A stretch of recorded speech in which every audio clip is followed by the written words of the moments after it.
pervasif, masif maupun kecepatannya ya turbulence gitu ya, sehingga ini yang dihadapi kita bersama, bukan hanya polisi, bangsa ini gitu. Nah disinilah kita dituntut ya, sebagaimana masyarakat menuntut tadi bahwa kita diminta untuk bertindak sebagaimana kulturnya polisi sipil. Nah gitu kan. Nah kita tidak mau lagi bertindak seperti masa-masa lalu kan. Nah kita harus menghadapi itu dengan secara transparan, ya, akuntabel, humanis, ya, protagonis dan demokratis gitu. Nah ini yang kita sedang menuju ke situ. Makanya kita sudah menyusun satu grand strategi ya. Semenjak tahun 2005 ya kita sudah menyusun untuk sampai 2025 ya. Kita sudah masuki tahap-tahap itu. Walaupun memang ya tahap trust buildingnya yang lalu ini kita menilai pun sendiri, polisi menilai sendiri ini masih kurang ya. Perlu kita tingkatkan kembali gitu. Nah, kita masuk tahap berikutnya yang sekarang membangun kemitraan. Nah, sambil sembari trust building itu tetap kita bangun ya. Ini sedang berproses semua ya. Semenjak zaman Pak Bambang kemarin ya, beliau langsung jadi Kapolri, langsung menetapkan beberapa program berkaitan dengan itu. Nah ini sedang berproses semua. Nah sementara ini berproses ya saya bilang tadi, karena memang tuntutan global sedemikian banyak, sedemikian besar tadi, terjadi kasus-kasus ya, terjadi permasalahan-permasalahan. Saya kira kalau kita bandingkan ya dengan demikian banyak kasus yang kita ungkap, dengan beberapa kasus memang kasuistis yang belum terungkap.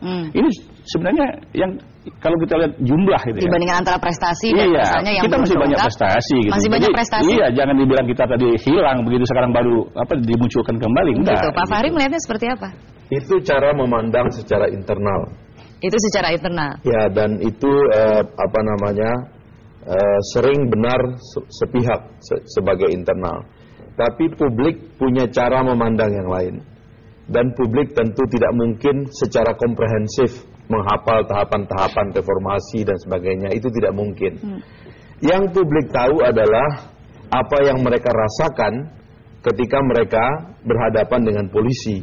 Dan polisi di tingkat bawah juga merasakan. Saya sebagai orang yang di Komisi 3 banyak sekali mendapat surat, SMS, surat kaleng dan sebagainya tentang keluhan mereka-mereka yang berada di bawah kepada institusinya sendiri. Belum lagi soal-soal yang kasat mata yang kita lihat. Bagaimana di dalam institusi kepolisian itu terjadi kesewenang-wenangan, kemudian hubungannya dengan masyarakat yang menjadi tidak baik. Dulu katanya orang kalau naik sepeda di depan pos polisi mereka turun karena menghormati Pak Polisi. Sekarang orang berkelahi bunuh-bunuhan, potong-potong tangan, potong leher, itu di depan polisi karena polisi tidak lagi dianggap punya wibawa. Kasus-kasus yang terjadi belakangan ini menurut saya terlalu banyak disebabkan oleh problem internal dari polisi itu sendiri daripada soal globalisasi dan sebagainya yang disebut oleh Bapak tadi. Coba lihat itu semua, mulai dari kasus Susno, kasus rekening gendut, kasus mafia pajak dan semuanya, itu semuanya kasus internal. Karena ini si Kapolri yang baru ini sebetulnya konsepnya itu adalah dia mampu nggak selesaikan masalah-masalah internal. Jadi pembenahan internal itu dulu, saja kemudian bisa melihat saya. Selesai masalah internal lebih daripada 50% masalah nasional selesai. Baik, kita berhenti di situ dulu, akan kita lanjutkan selesai pariwara berikut ini.